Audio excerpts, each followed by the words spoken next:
All right, people are still piling in. Looks like a good crowd today. We appreciate you joining us on your lunch break. And I know people are dealing with all kinds of different things, whether it's fires or snowstorms and places that weren't expected or cyber troubles. We got all kinds of things going on today. But if you made it, we're happy you're here. And we're going to jump into discussing keeping your systems clinical laboratory. Is this a pro or con for the health system? Depends on the lens you're looking at it through. But should you divest your laboratory, and what are the pros and cons of that and unintended consequences? So we're bringing you a couple really great blue chip speakers, I think, on this topic. We have some pinch hitting going on as well. But before we get into that, I'm going to do a bio for our speakers. We're going to go over a couple of housekeeping items just to answer questions that I know everyone has when we start. So if you are having technical issues hearing us, usually it's buffering. Reduce the apps you might have running in the background is probably your best bet, just shutting those down to make sure that you have a nice smooth stream today.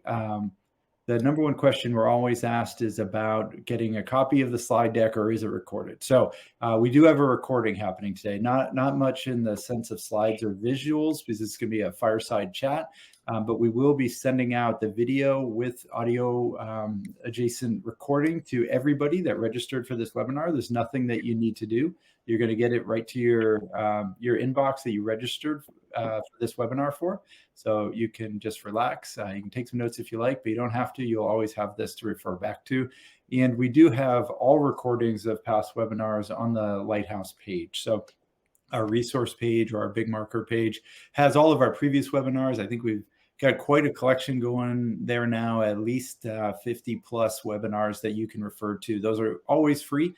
We keep webinars free for all attendees. We also never charge a presenter. So we try to keep this unencumbered so we can bring you topics that are going to be interesting to you and engaging, and always with the goal of them being content heavy, informational, never too salesy. And so we hope we're hitting that mark, and we appreciate you guys continuing to come back. Our webinar audience grows every time, and we've been hitting the cap. This platform allows us to get 500 of us together at once, and I think we had about 450 plus registered for this one.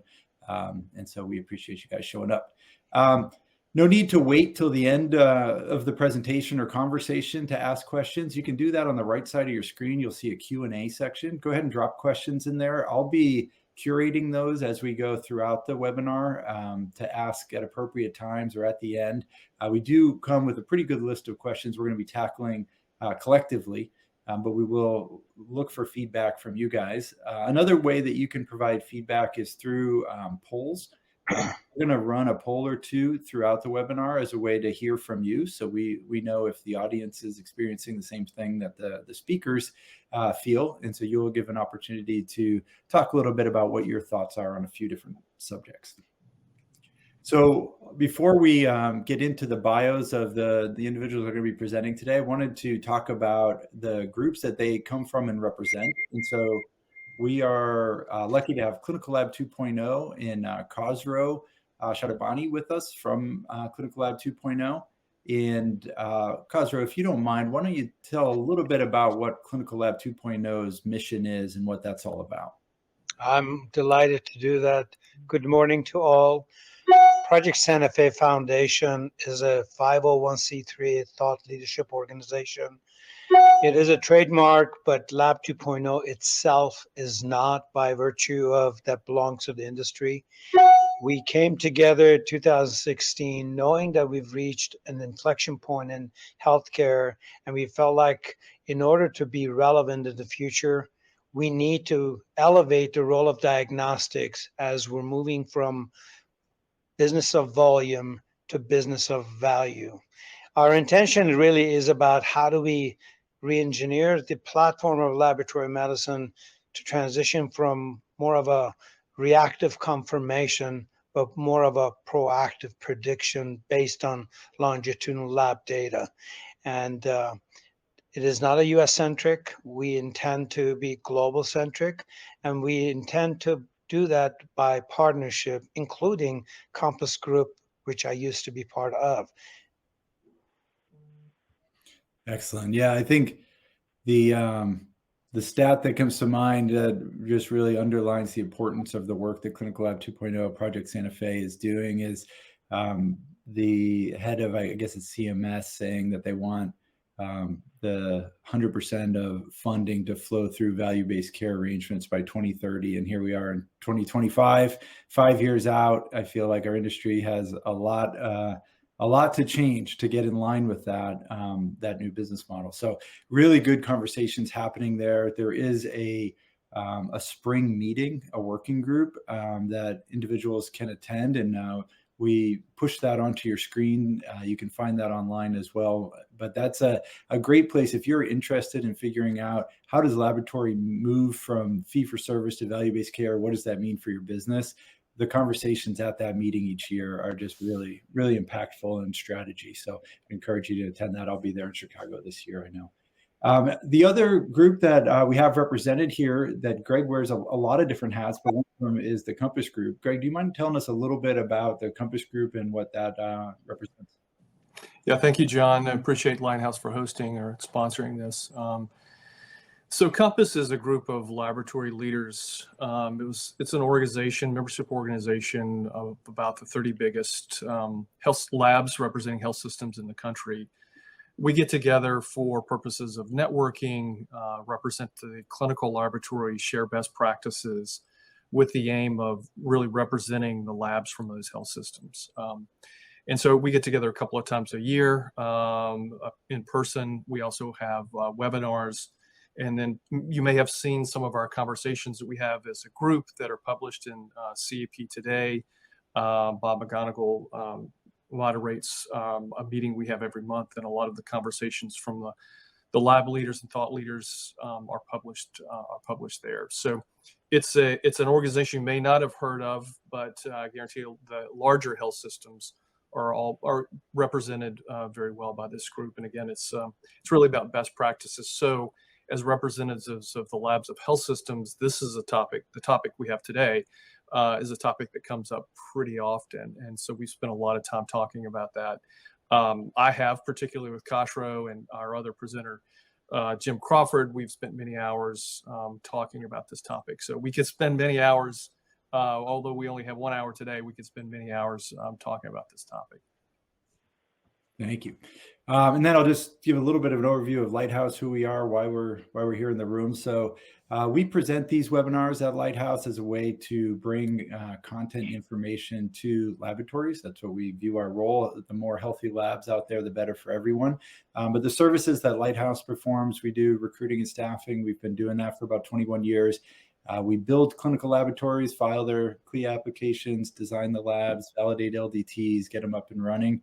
We provide equipment service. So if you're looking for third-party equipment service contracts, we feel like that's a great way to potentially lower some cost side of the equation for laboratories. We have an LIS system, and we provide some revenue cycle management consulting as well. We're not a building or coding company, but we will try to work with you to make sure that you're getting paid for the work that you're doing, which is always a challenge, whether that means conversations with Blue Cross, Aetna, United, or it means looking at an audit to make sure that you're using the right modifiers and the denial management process is being handled correctly. So if we can ever be of service to you, we'd love to. That's how we keep the lights on. But we are committed to continuing to provide free webinars for the industry. Before we jump into the topic, I'd love to just give an intro of Dr. Gregory Sossaman, who we're privileged to have with us here today. Dr. Sossaman is the Senior Medical Director for Pathology and Lab Medicine at Intermountain Health.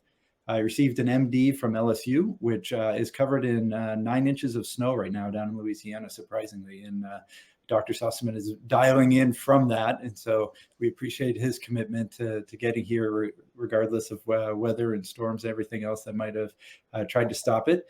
He completed his residency in anatomic and clinical pathology, followed by cytopathology fellowship at LSU in New Orleans. After fellowship, he entered private practice and joined Ochsner Health in December of 2005. He served initially as the section head of clinical pathology and eventually as the chair of the department in 2010. Also serves as the service line and system chair of clinical pathology until 2024, when then he joined Intermountain Health as the senior medical director overseeing pathology and lab medicine. He's been involved in organized medicine since early in his residency, beginning with the CAP Residents Forum and then the ASCP Fellows Council early in his career. Since then, he served as ASCP on committees and commissions, the board of directors, the vice president, president-elect, and he's now the president of ASCP. He's also been involved with the Compass Group and joined as a board of director and is now the president of the Compass Group as well. So wearing some really big, important hats, and we're glad to have you here with us, Dr. Sossaman. Thank you, John. And I was prepared to give an intro to our other speaker who's having some technical difficulties. But I'm here, Tom. Yes, okay. Well, let me give one for Dr. James Crawford. Glad to hear him there. He's the professor and chair emeritus, Department of Pathology and Lab Medicine at Northwell in New York. He serves as the chair of Pathology and Laboratory Medicine at the Donald and Barbara Zucker School of Medicine at Northwell. Senior vice president for lab services there. He stepped down in 2023 and now an active professor and chair emeritus, continuing his clinical service work as a liver pathologist, pursuing research and having more time to give to his national commitments. And he's involved in just about everything. If you get into any lab advocacy group, he's in it and advocating. He received his MD and PhD degrees from Duke University School of Medicine, his postgrad training in anatomic pathology and gastrointestinal pathology at Brigham and Women's, followed by a fellowship in hepatic pathology at the Royal Free Hospital in London. I didn't know that. I would love to catch up on that someday, Jim. Dr. Crawford formerly served as faculty and staff pathologist at Harvard Medical School and Brigham and Women's Hospital. Then at Yale University School of Medicine, he served as the professor and chair of Department of Pathology, Immunology, and Laboratory Medicine at the University of Florida College of Medicine in Gainesville. So over the last 24 years of being department chair at two institutions, he's been a strong national advocate for the importance of in-system clinical laboratories for integrated health systems, leading proponent for the role of pathology in the clinical laboratory in patient-centered care and value-based care. Founding member of Project Santa Fe, chair of the board of directors, he's a leader in the effort to develop value statements for laboratory diagnostic services in the next era of healthcare. Founding editor-in-chief of Academic Pathology, the official journal of the Association of Academic Pathology. He's authored over 300 peer-reviewed papers, critical reviews, books, chapters, and is the senior editor for 3 books. He's a 2021 recipient of the APC Distinguished Service Award. So big names, big brains in the room with us today. And I'm really honored to just be here as part of the conversation. So I'm going to turn it over to Greg to kind of lead the next step of the conversation. And we'll go ahead and get into the topic of should you keep or divest your health system's clinical laboratory?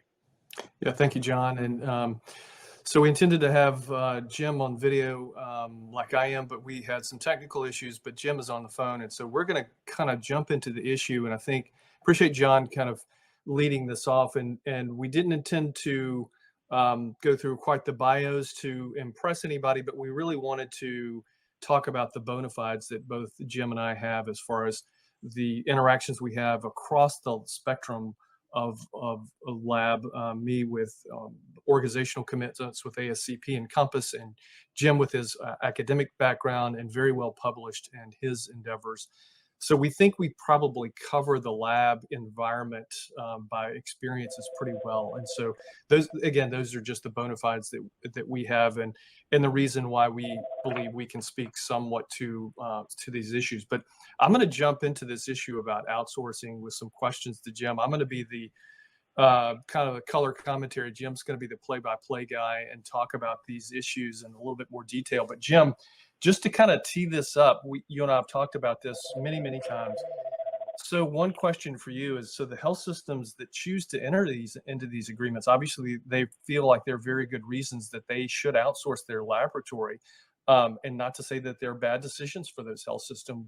We think we would do differently and make different choices. But why do you think that the leaders in those organizations outside the lab, the corporate leaders, why do you think they enter into these type of arrangements? What are the pressing needs and what are the reasons why they would outsource their lab?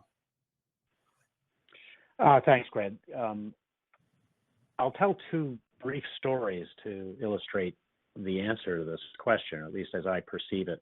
A number of years ago, well over 10, I was an external department reviewer for a major academic department of pathology in a major health system. And it was already known that this health system had signed an agreement with one of the major commercial laboratories to outsource what really was a major operation and one of the large assets of that health system. And when I had opportunity to meet with the chancellor, and I asked him, can you explain your decision making? He said, well, you've got this PAMA legislation. You guys are going to get paid less and less and less. Your value is dropping by the minute. And I have a $100 million gap to pay for the new nursing contract that we just had to negotiate. To me, it's a no-brainer. Clearly as a department of reviewer, it's not my role to, say yay or nay to the thinking of health system leadership. But it was not a discussion of how does an academic department of pathology work, how does the residency training program work, or even for that matter, what is the chain of custody of information for the data coming from the clinical laboratory. And I should note this included anatomic as well as clinical pathology. It was a very simple algebra for his part. Fast forward, I was offered the position that I held for 15 years at Northwell, which is chair of the department and senior vice president for lab services. And I knew going in that there was an offer on the table for a similar outsourcing of what you all know as Northwell Health Laboratories. And I signed the contract on September 29th, 2008. And the following week with Bob Stallone, we met with the Board of Trustees subcommittee on this proposal and presented our findings as to why, our arguments as to why the health system should keep the lab. And 10 years later, we wrote it up. If you look up me as senior author in an Archives Pathology Laboratory Medicine 2019 article, you'll see our 10-year outcomes for that October 3rd, 2008 conversation. But the argument that the trustees were looking at was a very large monetization of the lab. And they were not thinking of the potential consequences. Hopefully over the course of this conversation, we can parse out what the upsides are. But it's I would add one more thing to those two stories, which were quite honestly a monetary decision-making process at the top level of the organization. If the in-system lab is a problem child, your hand is not strong. And we can go into that as well. But I would, say right from the outset to people who are listening, it doesn't matter what your business model is, you don't want to be a problem child for your health system. And we can parse that out as well, Greg, as we go along. So Jim, your comments about the economics of the health systems, I think, are things that many of us have seen, and they certainly didn't get better during COVID, right? When labor expense just went up. We hear that across from many health systems. You continue to see consolidation in health systems. So the economic challenges in healthcare continue. So if those problems continue to be exacerbated, do you think and maybe you can speak to this from the lab standpoint, if it's an economic argument, does the lab have the economic argument to make? Do we have the tools, the analytics? Are we really running our laboratories as a business? Again, could be small or large health system lab. Do you think that people have those? Do our leaders have those tools? And how do you make that economic argument? If it's truly an economic argument to be made, at least I've seen it's hard to make the lab is part of the core competency. It should be a clinical decision, but in the end, it's not always just a clinical decision. To your point, it's economic. How do labs, again, stay on top of the economics? Well, that's the irony of the question, which is why would our colleagues in the commercial industry want our labs if they were losers? Right. The simple version is that the ambulatory market, the physician office market of both anatomic pathology as well as laboratory medicine, is profit making. And so, step number one is for the in-system lab, and I'm going to define that broadly because in point of fact, a nonprofit reference laboratory could serve as the system laboratory, even though it's a separately incorporated entity. But in essence, the franchise lab should be incredibly proactive in not just following where the health system goes in its acquisition of ambulatory market, but leading it to be an ambassador of the health system and quite honestly, go after accounts that aren't even yet part of the health system, because there's a pretty good chance that they will become part of the health system in due course. But with health system consolidation, that's an addressable market for an in-house lab, provided you have the capabilities. And you have to want it. This doesn't happen by accident. The infrastructure for providing a true ambulatory market, which is related, namely of your health system, requires a very proactive, aggressive posture, oftentimes with skills that in-system laboratories don't have. And if absent those skills, you're sort of left in your own basement and are watching what goes on in the ambulatory market without the ability to service it. So that's number one, is ambulatory market.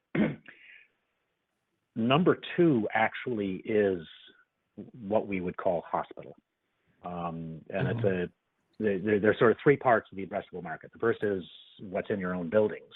And I'll define it simply as hospital, but it could be ambulatory surge centers, it could be rehab centers, it could even be skilled nursing facilities that are owned by your health system. Number one. Number two is your ambulatory market, which is related physician practices, usually owned, but not always. And the third is unrelated, which is just open market going toe-to-toe with other regional laboratories.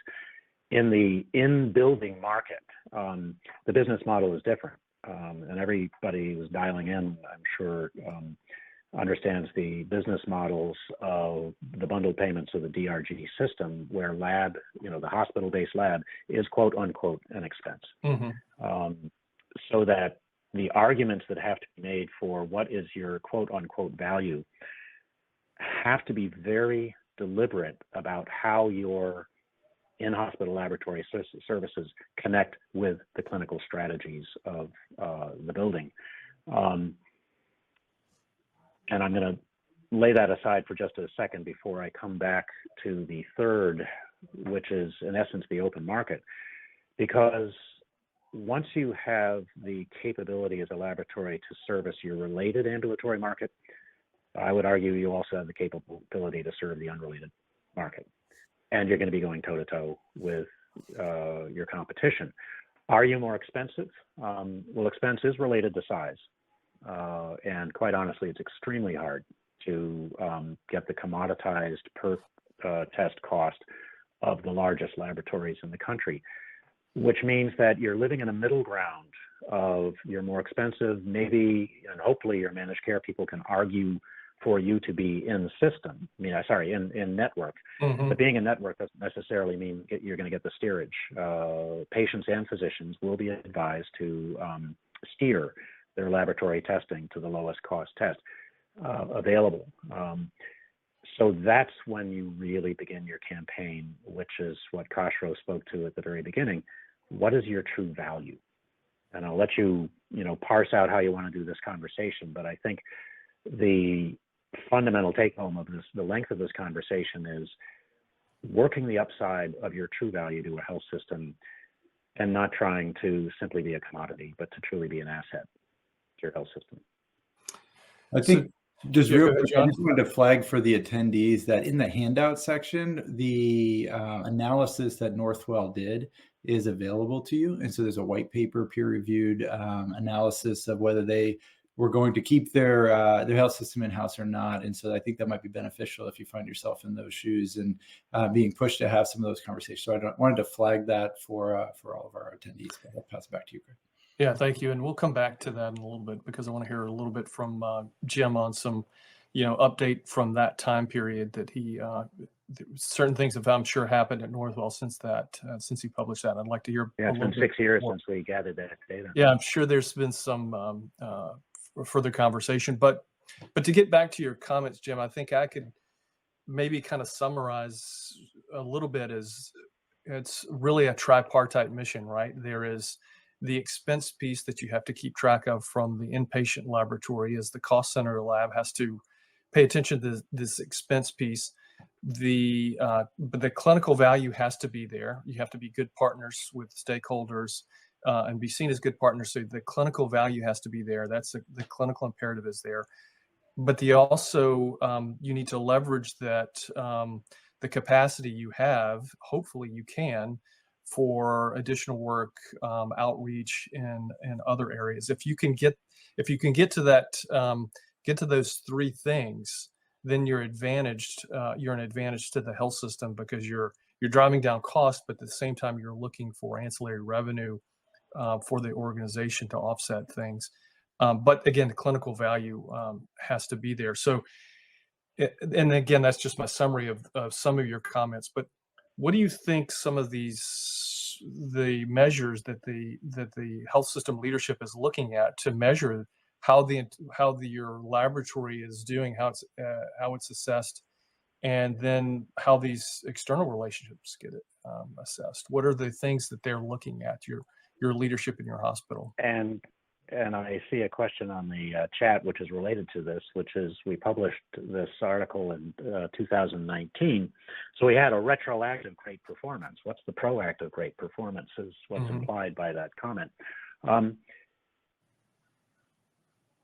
And I'll speak from the Northwell perspective. One of the strongest arguments we have is that we help you build your programs. Whatever my health system wants to do, this being Northwell Health, whether it's transplant or managing hypertension and diabetes and chronic kidney disease in the vast ambulatory market that we serve, or maternal fetal health, or whatever, and obviously cancers can be part of that. We laboratory, meaning your in-system laboratory, are an asset to help you build that program. And you have control over the destiny of the program because we will do everything you need for you to achieve success in that program. We are present throughout the health system.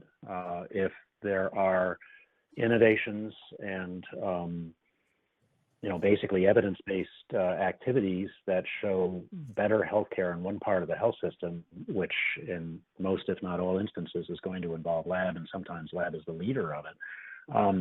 We can propagate those strategies throughout the health system basically at no cost because we're already throughout the health system, and Northwell is a 23 hospital health system.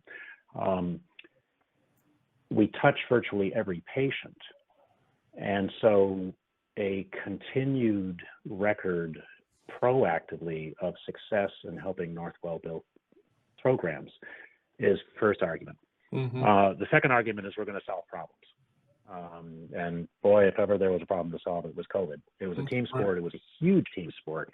But if, our article was published in 2019 based on 2018 data, the ability of Northwell to handle the onslaught that was COVID in the New York area was predicated on many things, one of which was the incredible work, and I would call them heroes to every one, of the laboratory to keep the health system open, let alone to actually care for people who had COVID and to keep our workforce safe and to serve the civic community, which we most certainly did.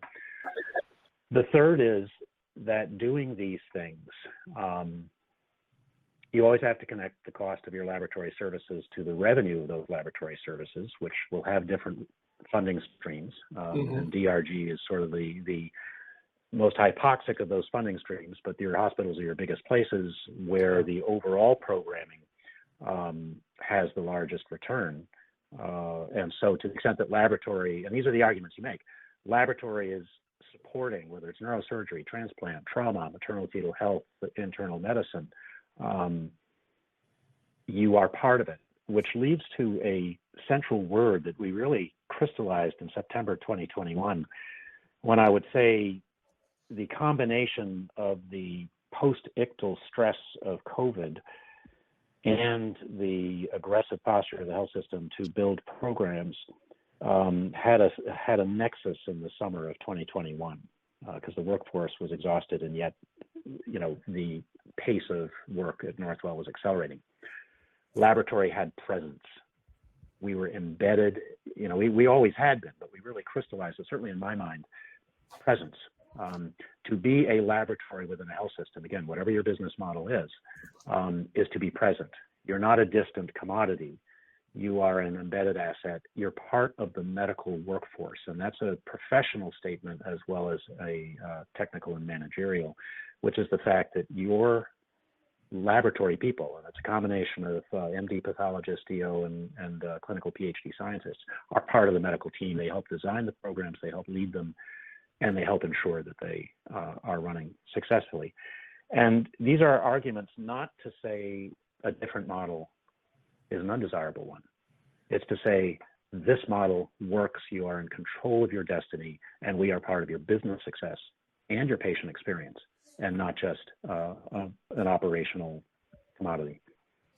And you make that every single day in every single meeting, and with every chart that you send to your superiors. Yeah, no, it's a great comment, Jim. To pivot a little bit, based on something you just said, that these are different decisions for different organizations make sense, and we're not really questioning those organizations that choose to outsource. And from a quality standpoint, a clinical value, the large clinical laboratories can do a very good job in some scenarios, and it probably is the right choice for some organizations to make. But to pivot a little bit to that, for those organizations who do make that choice, though, what do we hear about those kinds of arrangements when they happen? And I'll use the terms. We hear a lot about the marriages, right? There's a lot of press about that, but we don't hear a lot about the divorces, so to speak, when the arrangements go wrong. What do you hear about some of these from individuals in the lab community when those arrangements, when the outsourcing scenarios do happen? What have you heard about some of them? I've gone through an evolution through these years, which is the world is not black and white, the world is gray.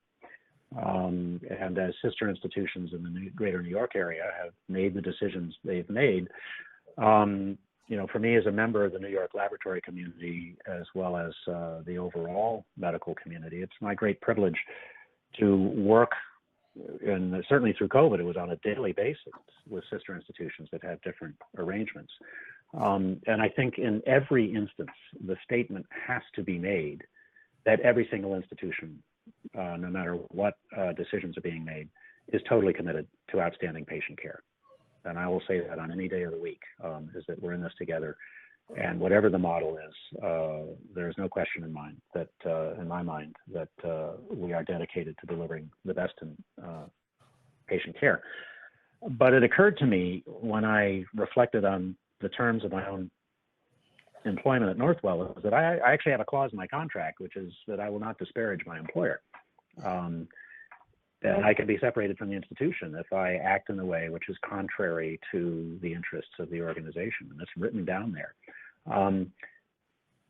Not unlike, I would argue, a military model. When decisions are made, you support those decisions. And you give your utmost to make sure those decisions work. And you don't go around criticizing. There are examples of, and including one recent one, where there has been quite contentious public discussion of the pros and cons of an arrangement with an outside laboratory. Think what that does to the relationship the health system has with its regional community. It's not productive, and you could argue it even erodes the ability of that health system to deliver patient care. So I think, the pros and cons of these arrangements are for the private rooms of those health systems. They're not likely to be discussed in a public domain. Again, with my recognition of the gray world, what I'm doing is arguing for the benefits of having a strong in-system lab, again, however defined. To me, the fundamental part of the definition is that the in-system lab is part of controlling, of determining the destiny of programmatic activities at the health system. And I should also say that any and all laboratories has relationships with commercial laboratories as reference labs. Sure. Right. And how the data, something we haven't yet discussed is our most, we may be a commodity in turning out bits of data, but it's the information that the clinical laboratory, inclusive of anatomic pathology, generates. That's the asset, is what do you do with the information? And information is flowing in from all laboratory sources, whether they're reference laboratories, unrelated. Quite honestly, a commercial laboratory relationship that is one of these gray models as opposed to total divestment. The data enters into the electronic health record. What are you going to do about it? And I go back to my home base, which is, it is the in-system laboratory that is extremely well positioned by being embedded within the medical and clinical care workflow to take advantage of all information sources. My own version is preferably with our information being the dominant one, but I don't think a pathologist or a pathology practice should forfeit the field, regardless of the business model.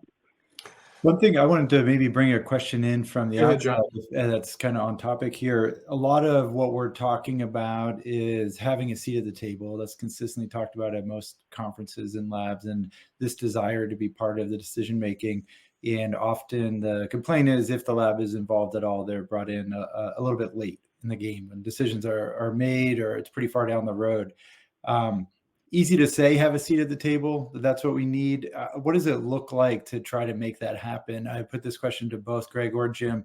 What are some real practical steps that lab leadership can take to try to secure that seat at the table or gain access to have input?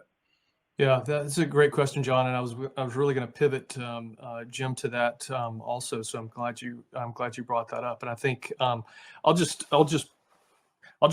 start real quickly, and I think that's probably the meat of the meeting that people want to hear about here is if the assumption is for many of us that there is not, again, it's not, we're not saying that there's the arrangements where you outsource a lab are bad. We just believe there maybe could be better or more advantages to having the in-source lab, to having control of the lab yourself from a local standpoint. I think, for my part, it's been difficult to accept the idea that that lab is a commodity. The issue is you have to choose and you have to work hard not to be commoditized, right? That's really the issue. And I think that's a long journey, and it doesn't start with just presenting some clinical imperative or some financial reason to the COO or whoever you report to. It's having the relationships with the financial leaders in the organizations, your organization, the financial folks, the CFO, everyone. It's having relationships with the other stakeholders who use your services. It's having built on years of relationships and leveraging those to get the seat at the table when the conversations happen, to be open to the conversations and want to be in the room. Just assume that the conversations with the large commercial laboratories or other entities are happening, because they are, to acknowledge that, but to know that your leaders are going to include you in conversations when they happen because you're open to those ideas.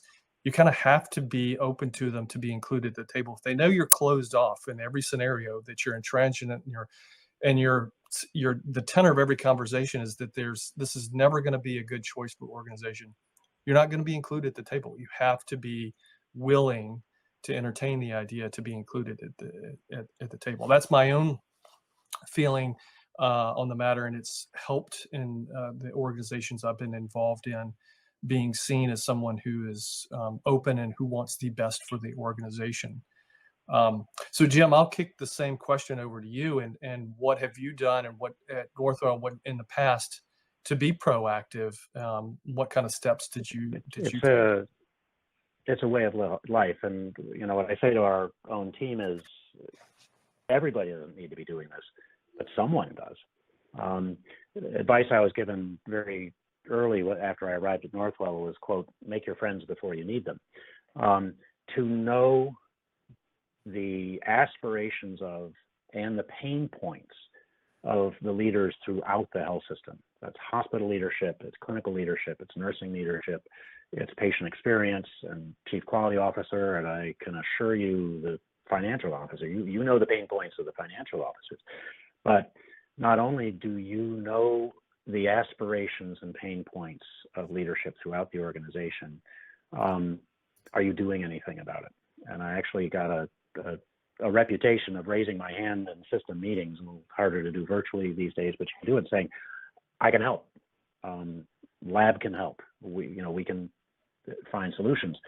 And then you go back to your lab team, and then again, I'm defining lab as inclusive of anatomic pathology, and say, okay, people, here's the health system. Here's what we can do. Just last week, I was in a meeting of counsel for another organization, and comment was made about attending an AHEC, Association of Hospital Executive, hospital executive leaders. Quote, how many of you know the lab leadership in your health system? And only two in that room raised their hand. I presented at a Health Management Academy meeting a little over a year ago on precisely this topic, the value of lab to population health, because it was one of their population health meetings. And at lunch, someone came up to me and said, as far as I could tell, no one else in the room had any idea what you were talking about except for me, and I'm at Intermountain. And Greg, you've probably met this individual.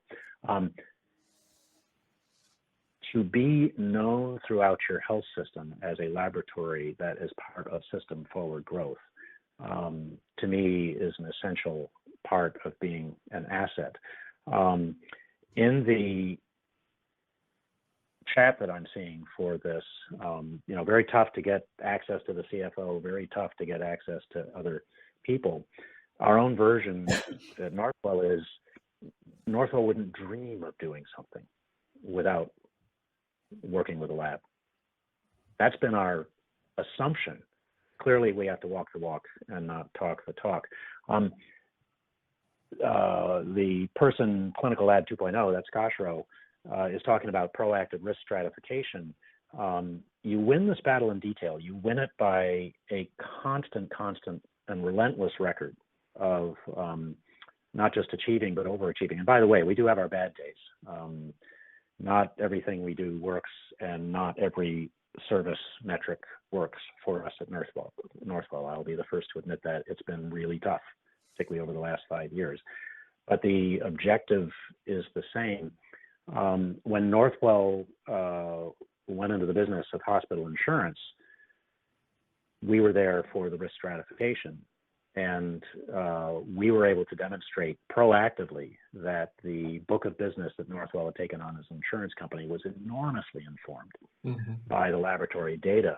And it was a real eye-opener for the health system. And quite honestly, it was a steep learning curve for us. And I'll give credit to Tyler Chang and Wayne Brining and their whole team for helping us walk the walk of bringing the laboratory forward into the huge game of risk-based healthcare delivery.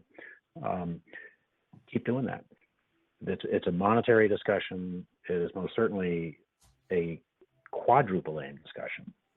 That gets back to the problem child. If your primary messaging is things are terrible with our workforce, we're dying in the trenches, it's awful. Well, there is an easy button. That's, let someone else worry about it. And so be careful how you represent the downsides of your practice. Another part of the Northwell conversation is, Jim, that's your problem. You've got to deliver what we need, and you solve that. Now, mind you, I'm talking in the past tense. My successor is Dr. Alan Borzik, and I'm so thoroughly enjoying watching the new leadership team taking Northwell Health Laboratories and the Department of Pathology forward. It's always a team sport. So and Jim, there's another comment. You bring up one thing I want to highlight real quickly that I've seen many of the Compass group members. Their health systems also have their own insurance arm or a program. It could be separate, could be very much part of the health system itself. And it seems like the conversations that the labs have with those insurance groups that are part of the health system, they're different conversations, and maybe those labs are challenged in a different way from an expense standpoint or how they approach things, and they tend to have very robust discussions about that, and that challenge ends up being an advantage for them. So I just wanted to, it's just mostly more observational, but you mentioned Northwell and their insurance group, and we've seen that in several of the Compass group members, kind of the same thing, that those that the challenges that those groups are seeing, it helps them in those value-based opportunities, and it's great ideas to incorporate for the health system labs. Was there another point, Jim, that you wanted to make? And to push yourself into those rooms. Yeah, exactly. So to be an intrusive presence. I'm wondering, opportunity to be part of those rooms. Yeah.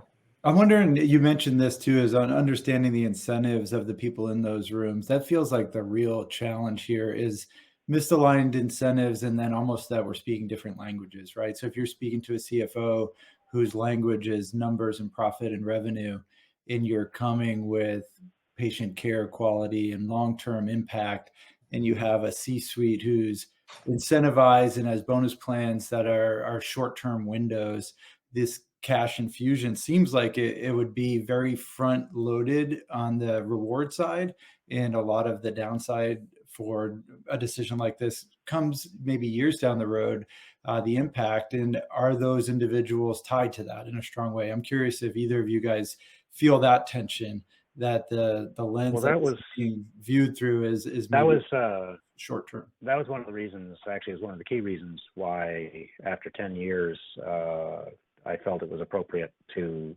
report out and archives on our 10-year outcome, because simply from a financial standpoint, we just from simply monetary numbers, we overachieved. We vastly overachieved the projections that Bob Stallone and I put in front of the Board of Trustees in October of 2008, meaning in keeping the lab was successful beyond their projections with an ROI against the future value of the money that they might have taken. And that's before we get to COVID. And I don't want to get into the bubble that was the laboratory testing from COVID, because I think, John, you're reading me right in one way. This is a long game. To make these arguments, you are playing the long game. If you're in risk adjustment, avoidance of hospital admissions gives you ROI, return on investment, within 1 year very quickly. So you can do the risk adjustment, proactive, predictive, use lab values, because all you need to do is avoid a few hospitalizations to pay for programming that for the informatics programming. And the same is true, quite honestly, with wellness program.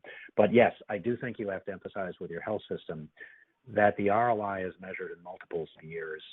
What was said to me in talking with another health system executive elsewhere in the country, Jim, you're growing an oak forest, my house is burning up. Now, unfortunately, that's a very unfortunate metaphor right now, but for a CEO, let alone a CFO, we're not growing oak tree forests.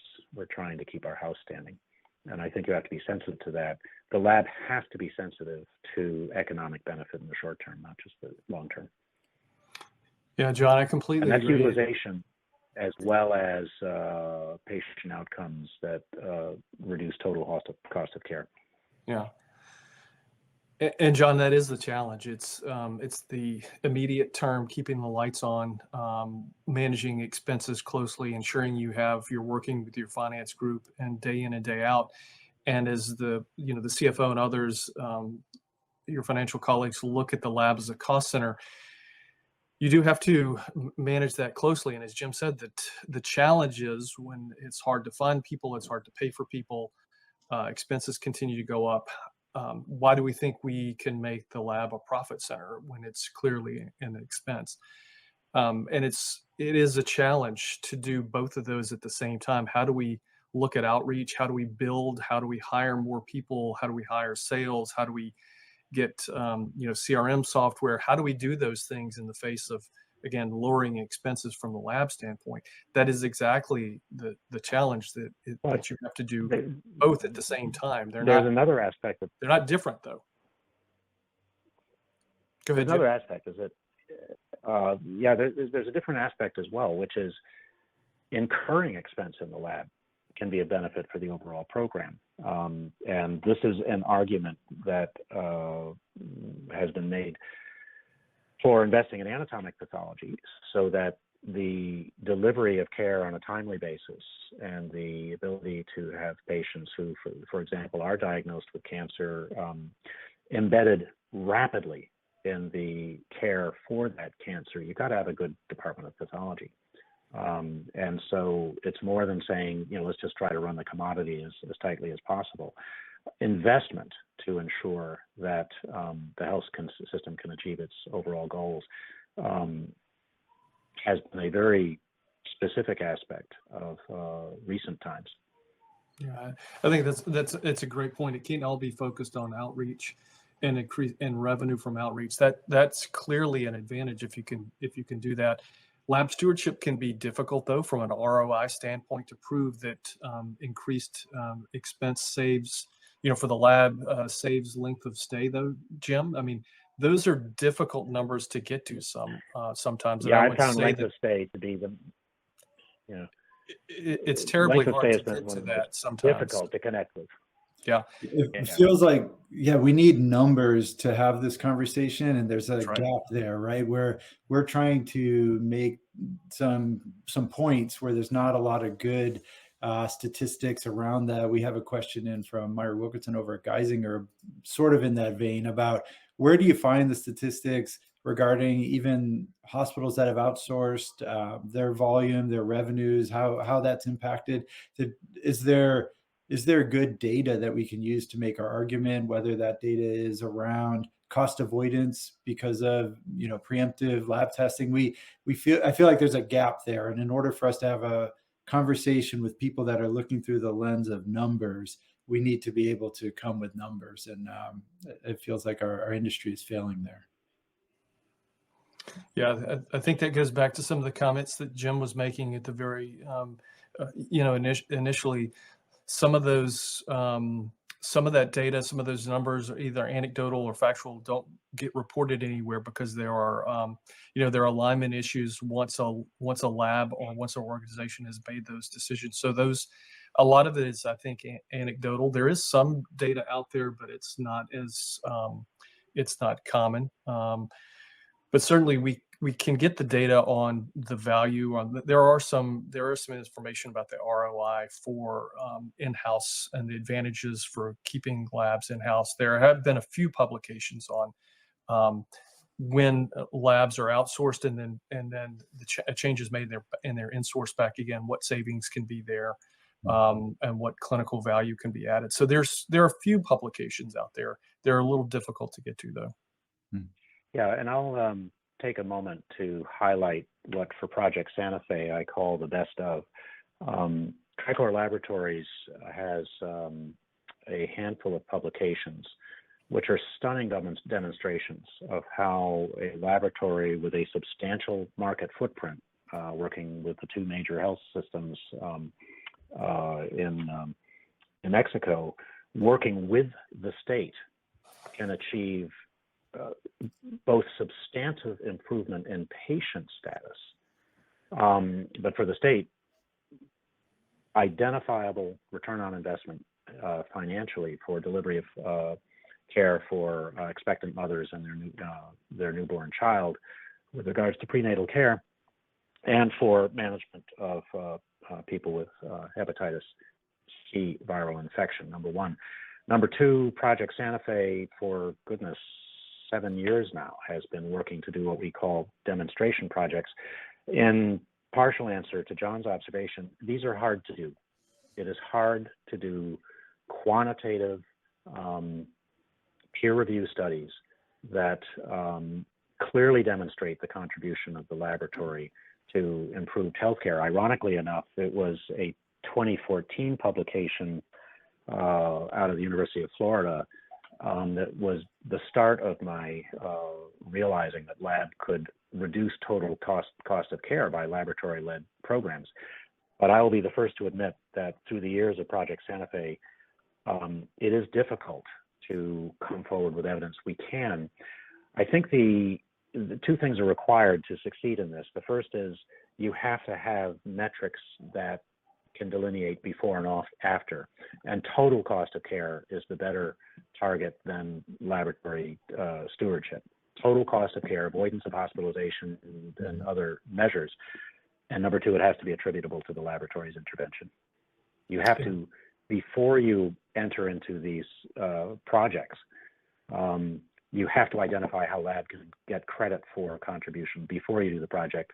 As was said to me at Northwell, again, not long after I got here, Jim, someone already else has claimed those monies. You can't take credit to them because someone else has claimed them. Yeah, good point, Jim. So, John, I know we're getting towards the end of our time potentially here. So I wanted to leave kind of John, I don't know if Kashro wants to come on also, and Jim, some kind of the last thoughts on what can people really take away from this? What are your takeaways? What can you do? We've talked about the importance of data and being at the table, being proactive. A lot of people, I'm sure on the call, have had a lot of these conversations before. This is not a new topic, but what are kind of some of your last kind of parting words on, how do you see moving forward from this? We'll have a recording of this. What didn't we cover? And does anybody have any kind of parting thoughts? I don't know, John, if you want to go first and then. Sure. I was going to bring in maybe one question that I think Go ahead. Is good from the audience. This is from Dr. Brenning. And if the U.S. healthcare financing will be 100% value-based by 2030, doesn't that mean success will almost entirely be dependent on moving patient care to low-cost venues, avoiding higher-cost ones when possible? And if so, doesn't that mean that well-targeted, proactive, predictive diagnostic labs, well-coordinated with clinical intervention arm, often virtual, will win the future? And there's a little bit more there. But I thought that might be something that either of you might want to respond to, but as a platform for maybe some parting thoughts as well. Yeah, I'll just say that's Medicare. We'll still have private commercial insurers, and so they're different. So there's a little bit of a difference there for that.